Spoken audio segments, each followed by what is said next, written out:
بسم اللہ الرحمن الرحیم۔ السلام علیکم۔ آپ جانتے ہی ہیں کہ آج کا دن بہت اہم ہے، اور صرف آج کا دن اہم نہیں ہے، کل کا دن بھی ہے، پرسوں کا دن بھی ہے۔ یہ 7، 8 اور 9 تینوں دن بہت اہم ہیں، لیکن آپ یہ ضرور کہہ سکتے ہیں کہ زبانی کلامی اہم ہے، پریکٹیکلی کیا ہوتا ہے وہ آنے والا وقت بتائے گا۔ اس کی وجہ یہ ہے کہ آج 7 اپریل ہے، منگل کا دن ہے۔ آج عمران خان صاحب سے بہنوں کی ملاقاتوں کا دن ہے۔ پچھلے منگل کو عمران خان صاحب کی بہن علیمہ خانم صاحبہ نے یہ اعلان کیا تھا کہ آج 7 اپریل کو پی ٹی آئی کے 10,000 عہدیداران جو ہیں ان کو راولپنڈی آنا ہوگا، اڈیالہ کے باہر آنا ہوگا۔ جو نہیں آ سکتا وہ عہدے چھوڑ دے۔ اور آج کیونکہ اسلام آباد کورٹ میں بھی سماعت ہے، کل آپ کو پتہ ہی ہے کہ سماعت منسوخ ہوئی تھی، علیمہ خانم صاحبہ نے سخت سٹینڈ لیا تھا، اور ان کے سٹینڈ لینے کی وجہ سے پھر آج کے لیے سماعت جو ہے وہ آج کے لیے کازس جاری ہوئی۔ اب آج 12-1 بجے 12 ساڑھے 12 1 1:30 ان کو بج جائے گا اسلام آباد کورٹ کے باہر ہی، اسلام آباد کورٹ سے نکلتے، اور جب 1-1:30 بجے ان کو یا 2 بھی بج سکتے ہیں اسلام آباد ہائی کورٹ سے نکلتے ہوئے، اگر لمبی سماعت ہوتی ہے تو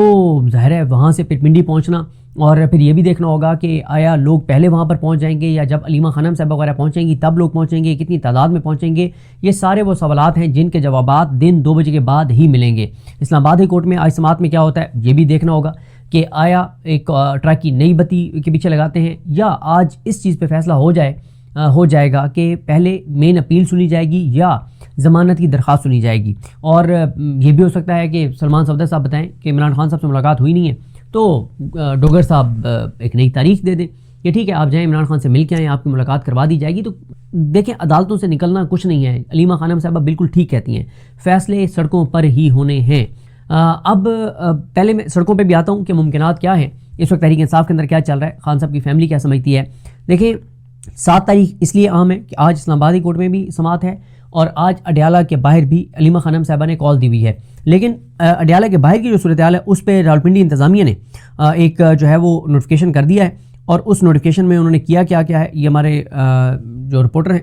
احمد بھٹی صاحب، انہوں نے اس کو ٹویٹ کیا ہوا ہے۔ یہ ڈپٹی کمشنر راولپنڈی ڈاکٹر حسن وقار چیمہ انہوں نے حکم جاری کیا ہے، اور سیکورٹی خدشات کے باعث ضلع بھر میں ڈسٹرکٹ راولپنڈی میں دفعہ 144 نافذ کر دی گئی ہے، اور حکم نامے میں کہا گیا کہ ڈسٹرکٹ انٹیلیجنس کمیٹی کے اجلاس میں ضلع کی امن و امان کو خراب کرنے کی منصوبہ بندی کی رپورٹس ملی، شہریوں اور املاک کی حفاظت، شہر کے امن و امان کے لیے دفعہ 144 نافذ کر دی گئی، ہر قسم کے جلسے، جلوس، ریلیاں، دھرنے اور احتجاج پر مکمل پابندی ہوگی، 5 یا اس سے زائد افراد کے اجتماع پر بھی پابندی عائد، اسلحہ، ڈنڈے، پیٹرول بم اور دیگر خطرناک اشیاء لے کر چلنے پر پابندی، اسلحہ کی نمائش اور اشتعال انگیز نفرت انگیز تقریر بھی ممنوع قرار، پولیس کو پابندیوں کے خلاف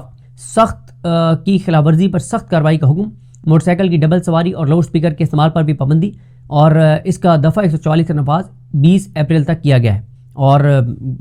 ظاہر ہے ایک انہوں نے خوف پھیلانے کی کوشش کی ہے، تو بہرحال دیکھنا ہے کہ اس حوالے سے آج کیا ہوتا ہے۔ اب آتے ہیں کہ کل کا دن اس لیے اہم ہے کہ جو ذہنی مریض ہے عالمی سطح پر ڈونلڈ ٹرمپ، جس کو اب سے چند گھنٹے پہلے جو اس کی بریفنگ تھی اس میں ایک رپورٹر نے سوال بھی کیا کہ آپ کے بارے میں کہا جا رہا ہے کہ آپ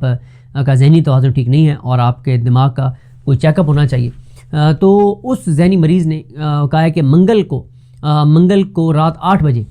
حملے شروع کیے جائیں گے، یا اس وقت تک حملے ختم کر دیے جائیں گے، اور ایران کے تمام جو پل ہیں اور ان کے پاور پلانٹس ہیں ان کو تباہ کر دیا جائے گا۔ تو وہ بھی بہت زیادہ خطرات ہیں کہ کوششیں چل رہی ہیں کہ کسی طرح سے کوئی سیز فائر ہو جائے اور کسی طرح سے یہ معاملہ ڈیلے ہو جائے، کیونکہ اس وقت پوری دنیا جو ہے وہ اس وار کی وجہ سے اس وقت مشکلات سے دوچار ہے، اور اگر یہ جنگ آگے بڑھتی ہے تو پوری دنیا کے اندر اندھیرے ہونے شروع ہو جائیں گے، کیونکہ انرجی کرائسس بہت شدید ہو چکا ہے اور آؤٹ آف کنٹرول ہو جائے گا یہ۔ تو ظاہر ہے منگل اس لیے اہم ہے امریکہ کے حساب سے کہ رات 8 بجے تک ٹرمپ نے جو ہے وہ اعلان کیونکہ کر رکھا ہے، تو دیکھنا ہوگا کہ کیا ہوگا، تو پوری دنیا کی نظریں جو ہیں اس چیز کے اوپر لگی ہوئی ہیں۔ پھر تیسرا جو ہے 9 اپریل اس لیے اہم ہے کہ ایک تو تحریک تفویض پاکستان نے اپنا سربراہی اجلاس بلایا ہوا ہے کہ ہم نے کیا کرنا ہے، اور دوسرا سہیل آفریدی صاحب نے 9 اپریل کو جو لیاقت باغ جلسہ ہے اس کی کال دے رکھی ہے، اس کے لیے وہ 11 بجے 9 اپریل کو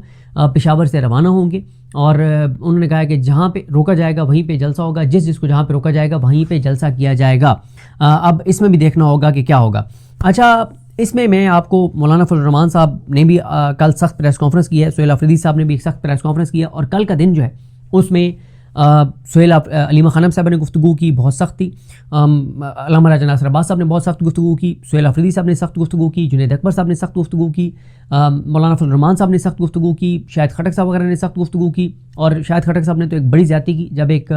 انہوں نے یوٹیوبر کو یہ کہا کہ تمہارے 50 فالوور ہیں، ان کو یہ بات زیب نہیں دیتی، ان کو یہ بات نہیں کہنی چاہیے تھی، اور ان چیزوں سے وہ خود ٹریک سے اترتے ہیں اور اپنے آپ کو جو ہے وہ تنقید کی زد میں لاتے ہیں۔ تو کل کا دن جو ہے وہ بیانات کی حد تک تو بہت تگڑا تھا، بہت سخت بیانات تھے، لیکن گراؤنڈ کے اوپر اس کا امپیکٹ کیا آتا ہے وہ ابھی کچھ کہنا قبل از وقت ہے۔ دیکھیں اس وقت نا میں پہلے آپ کو ایک چیز بتا دیتا ہوں، میں گو کہ رضوان غلزئی صاحب کے کو دیے گئے انٹرویو میں بڑی تفصیل سے اس کے اوپر بات کر چکا ہوں۔ اس میں آپ کو مختصر بتا دیتا ہوں کہ عمران خان صاحب کی فیملی یہ سمجھتی ہے کہ ایک دن کی ایکٹیویٹی کوئی ایکٹیویٹی نہیں ہوتی۔ 9 اپریل کو جو ایکٹیویٹی تحریک انصاف کر رہی ہے وہ عمران خان صاحب کی بہنیں یہ سمجھتی ہیں کہ پی ٹی آئی کو اب آل آؤٹ جانا چاہیے، انف از انف، کیونکہ ڈاکٹر عظمیٰ صاحبہ کی جو لاسٹ عمران خان صاحب سے ملاقات ہوئی تھی، اس ملاقات میں عمران خان صاحب نے کہا تھا کہ میں بہت تکلیف میں ہوں اس وقت، جس طرح سے مجھے اذیت دی جا رہی ہے، میں بہت تکلیف کے ساتھ جو ہے وہ یہ جیل کاٹ رہا ہوں، مجھے بہت اذیت دی جا رہی ہے، مجھے بہت تکلیف پہنچائی جا رہی ہے۔ اور پھر اس کے بعد آپ نے دیکھا عمران خان صاحب کی آنکھ کا مسئلہ بنا، 3 بار ان کو ہاسپٹل لایا گیا، اس کے بعد عمران خان سے ملاقاتیں بند، ان کی اہلیہ سے ملاقاتیں، بشریٰ بی بی صاحبہ سے ملاقاتیں بند، ان کے کیسز نہیں لگ رہے، ان کی رہائی کے کوئی امکانات نظر نہیں آ رہے۔ تو ان ساری چیزوں کے اوپر عمران خان صاحب کی فیملی یہ سمجھتی ہے کہ آل آؤٹ جانا چاہیے، انف از انف، فائنل کال دے دینی چاہیے۔ لیکن یہاں پہ دوسرا جو ایک پوائنٹ آف ویو ہے، ادھر اب 2-3 چیزیں ہیں۔ ایک اس میں چیز یہ ہے کہ ہمیں مومنٹم پہلے بنانا چاہیے۔ وہ یہ کہتے ہیں کہ کیونکہ پچھلے 1.5-2 ماہ کا ایک گیپ آیا ہوا ہے، تو مومنٹم بنا کے 4-5-6 ایکٹیویٹیز کر کے پھر کال دینی چاہیے۔ اور یہ بھی ہو سکتا ہے کہ ہم جب مومنٹم بنائیں، ماحول گرمائیں، پریشر بنے، اور شاید دوبارہ بامانی بات چیت کے ذریعے کو حل نکل آئے۔ خان صاحب کی فیملی یہ سمجھتی ہے کہ بات چیت سے کچھ بھی نہیں نکلنا، آل آؤٹ جانا پڑے گا، اور وہ یہ سمجھتے ہیں کہ یہ آئیڈیل ٹائم ہے کہ ان کو آل آؤٹ جانا چاہیے۔ دوسری طرف جو مسئلہ ہے وہ یہ بھی ہے کہ تحریک انصاف کے اندر کچھ سینئر لوگ یہ سمجھتے ہیں کہ ایک ایسے ٹائم کے اندر جب پاکستان امریکہ کے بہاف پہ ایران سے بات کر رہا ہے اور پاکستان امریکہ کے پہلے سے زیادہ قریب ہو چکا ہے، تو ایسے میں تو پہلے امریکہ کے اتنا قریب نہیں تھا پاکستان، تو 26 نومبر ہو گیا، مولد کے ہو گیا، اب تو اس سے زیادہ پاکستان کی حکومت جو ہے وہ امریکہ کے قریب ہے، تو یہ اس سے بڑا گسانیہ کر دیں گے، تو یہ تو خطرناک بھی ہو سکتا ہے اس وقت کال دینا۔ لیکن دوسری طرف یہ ہے کہ نہیں، اتنا آسان نہیں ہے۔ جو regional, internal, external, international economy, یہ ساری جو غربت، بے روزگاری، یہ سارے جو مشکل حالات ہیں، اس میں اتنا آسان نہیں ہوگا اس نظام کے لیے کہ وہ بہت ایکسٹریم پہ جائیں۔ تو ایک نا ہر ایک اپنے آرگومنٹس ہیں، لیکن مسئلہ یہ سب سے بڑا جو مسئلہ آ رہا ہے وہ یہ ہے کہ پچھلے کئی ہفتوں سے سہیل آفریدی صاحب، شاہد خٹک صاحب، مینا آفریدی صاحب کی، عمران خان صاحب کی تینوں بہنوں سے تو میٹنگ ہوئی ہے، لیکن عمران خان صاحب کی تینوں بہنیں، سہیل آفریدی صاحب، علامہ راجہ ناصر عباس صاحب، محمود ثنا چکزئی صاحب، سلمان اکرم راجہ صاحب، بیرسٹر گور صاحب، ان کی ایک کمرے میں بیٹھ کے کوئی میٹنگ نہیں ہوئی، تاکہ بیٹھ کے میٹنگ کریں، تاکہ ڈسکشن ہو، ہر ایک اپنے آرگومنٹس دے اور اس کے بعد کوئی فیصلہ کر لیں۔ یہ چیز نہیں ہو رہی تحریک انصاف کے اندر۔ پھر جو دوسرا تحریک انصاف کے اندر سب سے بڑا مسئلہ ہے وہ یہ ہے کہ M N As, M P S ticket holders یا مرکزی تنظیمی عہدیداران، ان کی کہیں پہ بلیک اینڈ وائٹ میں کوئی رپورٹ موجود نہیں ہے کہ کون کچھ کر رہا ہے، کون کچھ نہیں کر رہا، کوئی بلیک اینڈ وائٹ میں رپورٹ نہیں ہے، اور جو کچھ نہیں کر رہے ان کے خلاف تنظیمی طور پہ کوئی کارروائی نہیں ہو رہی۔ تو یہ جو ہے وہ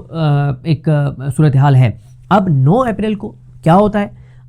آیا اس دن کوئی بڑا ایک ایسی ایکٹیویٹی تحریک انصاف کرنے میں کامیاب ہو جاتی ہے جس سے مومنٹم بڑھ جاتا ہے، اور اس دن وہ اگلا لائحہ عمل دے دیتے ہیں، اور اگلے لائحہ عمل دے کے اسٹریٹ موومنٹ کا، اور اس کے بعد وہ اپریل کے اندر کوئی بڑی کال دے دیتے ہیں؟ یہ دیکھنا ہوگا۔ مختلف دعوے یہ کیے جا رہے ہیں کہ مختلف اطلاعات یہ آ رہی ہیں کہ تحریک انصاف کے اسلام آباد میں کچھ رہنما جو موجود ہیں، ان کو اسٹیبلشمنٹ کی جانب سے تحریک انصاف کے رہنماؤں کو انگیج کیا گیا ہے، اور تحریک انصاف کو یہ کہا گیا ہے کہ آپ کے ساتھ ہم بامانی بات چیت کرنا چاہتے ہیں، معاملات ٹھیک کرنا چاہتے ہیں، تو یہ وقت نہیں ہے کال دینے کا۔ اگر اس وقت آپ کال دیں گے تو پہلے سے زیادہ جو ہے وہ ہم سختی کریں گے، تو اس لیے آپ کوئی کال دینے سے پہلے یہ ذہن میں رکھیے گا کہ اس وقت پاکستان افورڈ نہیں کر سکتا کسی اس طرح کی چیز کا، تو ہم بہت سختی سے آپ کے ساتھ پیش آئیں گے۔ لیکن میں نے کہا نا کہ دوسری طرف جو مزاحمتی لوگ ہیں تحریک انصاف کے اندر، وہ یہ کہتے ہیں کہ بھائی انہوں نے تو یہی کہنا ہے کہ بہت سخت آپ کے ساتھ ہم سلوک کریں گے، لیکن لوگ جو ہے ان کا جو مزاحمتی ہے وہ یہ سمجھتے ہیں کہ اتنی بڑی تعداد میں لوگ نکل آئیں گے کہ اب وہ 26 نومبر جیسے واقعات کرنا اتنا آسان نہیں ہوگا۔ تو ہر ایک کے اپنے آرگومنٹس ہیں، لیکن کسی ایک بند کمرے میں بیٹھ کے تحریک انصاف اور تحریک تحفظ یعنی پاکستان کی قیادت ڈسکشن کے بعد کسی نتیجے پر اب تک نہیں پہنچی، اور آپس میں ایک کمیونیکیشن گیپ بھی ہے، ایک جگہ پہ بیٹھ کے سب ایک دوسرے سے کھل کے بات نہیں کر رہے، جس وجہ سے ظاہر ہے ایک غلط فہمیاں بھی ہیں، اور کسی ایک نتیجے پہ پارٹی قیادت اور فیملی مل کے نہیں پہنچ پا رہے، اور یہ تو سب سے امپورٹنٹ چیز ہے۔ اور پھر ایک جو دوسری چیز میں نے آپ کو بتایا جو بہت امپورٹنٹ ہے، وہ ہے کہ احتساب نہیں ہے پارٹی کے اندر کہ کون کچھ کر رہا ہے اس کو اپریشیٹ کریں، جو نہیں کر رہا ان کو شوکاز دیں اور ان کو فارغ کریں۔ میں آپ کو بتاؤں کہ میری کئی بار پی ٹی آئی کے M N As M P سے بات ہوتی ہے، ان میں نا 3 طرح کے لوگ ہیں۔ ایک وہ ہیں گنے چنے جو کچھ نہ کچھ کر رہے ہیں، دوسرے وہ ہیں جو کچھ کرنا چاہتے ہیں اور وہ کہتے ہیں کہ ہم اگر کچھ کریں گے تو کیونکہ ہم چند لوگ ہیں کرنے والے، باقی کرتے نہیں ہیں تو ہم تو مارے جائیں گے اور ہمارے تو پیچھے آئے گا بھی کوئی نہیں۔ جس طرح سے 9 مئی میں جن کو سنائے ہوئی ہیں وہ جیلوں کے اندر ان کے کوئی نام ہی نہیں لیتا۔ اور تیسرا وہ ہیں جو مکمل طور پہ خاموش ہیں، جو کسی ایکٹیویٹی میں نہیں آتے، جن کے ٹویٹر خاموش ہے، جن کا سوشل میڈیا خاموش ہے، جو بیانات بھی نہیں دیتے، اور ان کا کبھی پارٹی میں کسی نے احتساب نہیں کیا، کسی نے ان سے پوچھا نہیں ہے کہ بھائی آپ 6 مہینے ہو گئے آپ عوام میں نہیں نکلے، 6 مہینے ہو گئے آپ کہیں ایکٹیویٹی میں نظر نہیں آئے، 6 مہینے ہو گئے آپ کے سوشل میڈیا پہ کوئی بیان نہیں ہے خان کے حق میں، فلانے ایشو پہ، عوامی ایشوز پہ، ان کے اوپر کوئی احتساب نہیں ہے۔ تو اس لیے اس وقت ایک کنفیوژن ہے، زبانی کلامی ہر طرف باتیں ہو رہی ہیں، سخت بیانات ہو رہے ہیں۔ پریکٹیکلی کیا ہوتا ہے، کچھ آج چیزیں پتہ چل جائیں گی اڈیالہ کے باہر، اور کچھ جو ہے وہ 9 کو پتہ چل جائیں گی، اور 9 کو پھر پتہ چل جائے گا کہ آگے کا تحریک انصاف کا کیا عمل ہے۔ لیکن میں نے آپ کو بتا دیا کہ دونوں سائڈوں کے اپنے اپنے آرگومنٹس ہیں۔ جو سائڈ سمجھتے ہیں کہ آل آؤٹ جانے چاہیے اس کے اپنے آرگومنٹس ہیں، جو سمجھتے ہیں کہ اس وقت نکلنا پہلے سے زیادہ خطرناک ہے کیونکہ پاکستان امریکہ کے بہاف پہ ایران سے بات کر رہا ہے، تو پاکستان تو امریکہ کے پہلے سے زیادہ قریب ہے، تو اور زیادہ خطرناک صورتحال ہو سکتی ہے۔ تو دونوں سائڈوں کے آرگومنٹس ہیں، لیکن دونوں سائڈوں نے ایک بار بھی بیٹھ کے آپس میں بات نہیں کی کہ آپ کے جو آرگومنٹس ہیں ان میں زیادہ وزن ہے یا دوسری سائڈ کے آرگومنٹس میں زیادہ وزن ہے۔ اور تحریک تحفظ پاکستان کل علامہ راجہ ناصر عباس صاحب آئے، انہوں نے سخت گفتگو کی بہنوں کے ساتھ، عمران خان صاحب کی بہنوں کے ساتھ کھڑے رہے۔ مجھے وہاں موجود کسی ایک وکیل نے یہ بتایا کہ عمران خان صاحب کی ایک بہن نے علامہ راجہ ناصر عباس صاحب کو یہ کہا کہ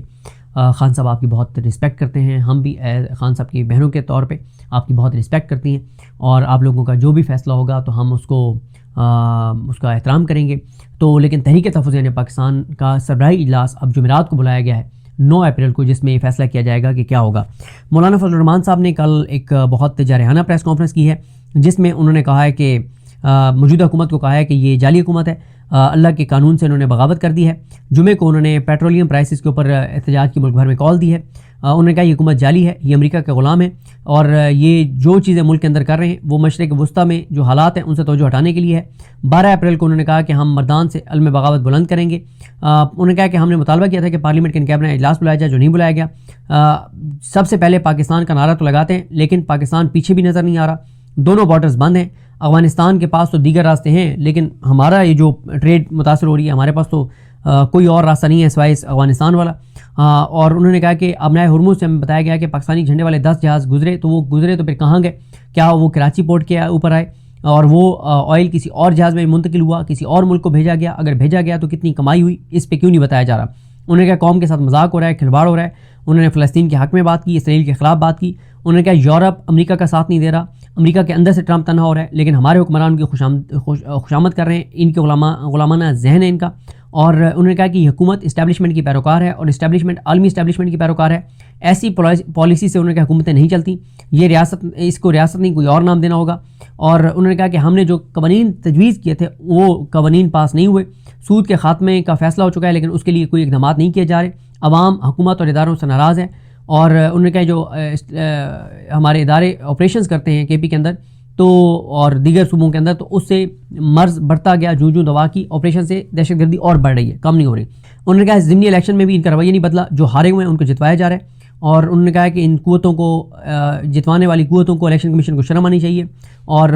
خوشامدوں سے کام نہیں چلے گا۔ اور انہوں نے کہا کہ تم کہاں تک جانا چاہتے ہو یہ فیصلہ تم کرو گے، ہم کسی بھی حد تک جانے کو تیار ہیں، اور 12 کو خوب میلہ سجے گا، اور یہ ساری باتیں ہیں۔ رسول داور صاحب نے ان سے سوال کیا کہ کیا کوئی تحریک چلانے جا رہے ہیں، تو انہوں نے کہا ہم مردان جلسے کے بعد ایک اور جلسے کی تاریخ دیں گے۔ اور اسی طرح سے سہیل آفریدی صاحب نے جو پریس کانفرنس کی، انہوں نے کہا کہ 9 اپریل 2022 سے 9 اپریل 2026 تک ملک کو کہاں سے کہاں لے گئے، بند کمروں کے فیصلے تھے، ہر شعبہ ہر طبقہ برباد ہو گیا، اور ملک کو انہوں نے تباہ کر دیا، مزید تباہ کرنے ہیں، یہاں پہ سانس لینے کی بھی آزادی نہیں ہے۔ جنہوں نے اس حکومت کو مسلط کیا وہ ملک کو کہاں لے کر جانا چاہتے ہیں؟ بے روزگاری سے خودکشیاں کرنے سے بہتر ہے کہ باہر نکلو، کسی مقصد کے لیے جان دو۔ اور انہوں نے کہا ویسے بھی تو آپ بے روزگاری سے خودکشی سے مر جائیں گے، غربت سے مر جائیں گے، کسی ڈرون میں مارے جائیں گے، کسی جیٹس کے حملے سے مارے جائیں گے، تو بہتر ہے کہ کسی مقصد کے لیے باہر نکلو اور چاہے تمہاری زندگیاں چلی جائیں۔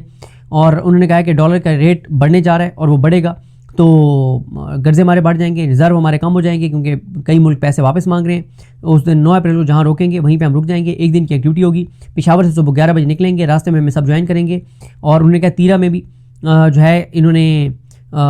یہ کیا تھا، تیرا میں مجھے پتا تھا آپریشن نہیں ہونا، یہ کیا برف کے خلاف آپریشن کریں گے، زبردستی وہاں سے لوگوں کو نکالا، لیکن میں نے اپنے لوگوں کو سچ بتایا کہ ان کے پاس بندوق ہے، ہم نہتے ہیں، ہم سیاسی قوت ہیں، ہم جتھے نہیں ہیں، ہم مسلح جتھے نہیں ہیں، لیکن میں نے اپنی قوم کو سچ بتایا تھا کہ یہ بندوق کے زور پہ تمہیں نکال رہے ہیں اور یہ سب کچھ بندوق کے زور پہ کر رہے ہیں۔ انہوں نے کہا ایپیکس کمیٹی کے اجلاسوں میں نے جتنے مشورے دیے کسی مشورے پہ انہوں نے عمل نہیں کیا، اور انہوں نے کہا کہ ہم پوری دنیا کو آپ دکھائیں گے کہ پاکستان کے اندر کیا ہو رہا ہے۔ انہوں نے بار بار لوگوں کو کہا کہ خودکشیاں نہ کرو بلکہ باہر نکلو، اگر تمہاری جان جاتی ہے تو کسی مقصد کے لیے تو جائے گی۔ اور ساتھ ہی انہوں نے کہا کہ میں نون لیگ کو اور باقی اپوزیشن پارٹیوں کو دعوت دیتا ہوں KP میں آئیں، جہاں انہوں نے جلسہ کرنا ہے ہم جلسہ گاہ بھی تیار کر کے دیں گے، اسٹیج بھی بنا کے دیں گے، ساؤنڈ بھی لگا کے دیں گے، بندے اپنے لے آئیں، اور ہم یہ کہتے ہیں کہ اپنے صوبوں میں، یہ پنجاب، سندھ، بلوچستان میں ہمیں کچھ بھی نہ دیں، صرف NOC دے دیں، پھر ہمارا مقابلہ کر لیں۔ اور یہ ساری انہوں نے باتیں کی ہیں۔ تو بہرحال جی ابھی تک تو ہر طرف باتیں جو ہیں وہ دعوے کیے جا رہے ہیں۔ مولانا فضل الرحمان کی پریس کانفرنس بھی بہت سختی، لیکن مولانا صاحب دیکھیں کہ ایک طرف کہہ رہے ہیں کہ اللہ کے قانون کے باغی ہیں یہ، دوسری طرف اللہ کے قانون کے باغیوں سے وہ اپنے گھر میں ملاقاتیں کرتے ہیں اور اسٹیبلشمنٹ پہ تنقید بھی کرتے ہیں، اسٹیبلشمنٹ سے ملاقاتیں بھی کرتے ہیں۔ اور عمران خان کے دور میں وہ 2-3 بار اسلام آباد آ گئے تھے، اس حکومت کے دور میں ایک بار بھی اسلام آباد نہیں آئے، نہ ہی اسلام آباد آنے کا ارادہ رکھتے ہیں۔ تو اس لیے ایک یہ بھی امکان ہے کہ وہ جو ہمارے دوست اسد اللہ خان صاحب کہہ رہے ہیں کہ شاید مولانا فضل الرحمان صاحب کو ایک کنٹرولڈ احتجاج شروع کروانے کے لیے ایک کہا گیا کہ آپ کنٹرولڈ احتجاج کریں، کیونکہ مولانا صاحب جس احتجاج کو کنٹرول کر رہے ہوں گے وہ کنٹرولڈ ہوگا، بجائے اس کے کہ لیڈر لیس کوئی چیز شروع ہو جائے بنگلہ دیش، نیپال کی طرح۔ تو اس لیے مولانا فضل الرحمان کے ذریعے جیسے بجلی کی قیمتیں بڑھ رہی تھیں تو بڑے سانحات ہونے لگے، واقعات ہونے لگے، اور ایسا لگا کہ یہ تو لوگ نکل آئیں گے 1.5-2 سال پہلے۔ تو پھر جماعت اسلامی کو دھرنا دلوایا گیا تھا لیاقت باغ میں، اور پھر جماعت اسلامی بجلی کی قیمتیں کم کروانے کے بجائے بڑھوا کے چلی گئی تھی، اور اس وقت لوگوں کا کتھارسس ہو گیا تھا جب وہ بیٹھے تھے کہ کوئی تو بیٹھے ہمارے لیے بات کر رہا ہے، تو بجائے اس کے کہ ہم لیڈر لیس نکلیں ایک جماعت بیٹھی ہے۔ تو ابھی تک اینڈ رزلٹ یہ ہے کہ نہ عمران خان کی بہنوں سے ملاقاتیں ہو رہی ہیں، نہ ان کی اہلیہ کی فیملی سے ملاقاتیں ہو رہی ہیں، بشرا بی بی صاحبہ کی، نہ وکیلوں کی ملاقاتیں ہو رہی ہیں، نہ عمران خان کے کیسز لگ رہے ہیں، کچھ بھی نہیں ہو رہا صرف۔ اور تحریک انصاف کی جانب سے بھی کہا تو جا رہا ہے کہ ہم یہ کر دیں گے وہ کر دیں گے، لیکن پریکٹیکلی ابھی تک کچھ بھی نہیں ہو رہا۔ 9 اپریل کو کیا ہوگا؟ 9 اپریل کو تحریک تحفظ پاکستان کیا فیصلہ کرے گی، پارٹی کیا کرے گی، کال دیں گے نہیں دیں گے، دیں گے تو اسلام آباد کی دیں گے، کہاں کی دیں گے، کیا کریں گے، یہ ظاہر ہے اگلے چند دنوں میں پتہ چلے گا۔ مجھے اپنی دعا میں یاد رکھیں۔ الگ نیم ہم سب کا حامی ناصر۔ اللہ حافظ۔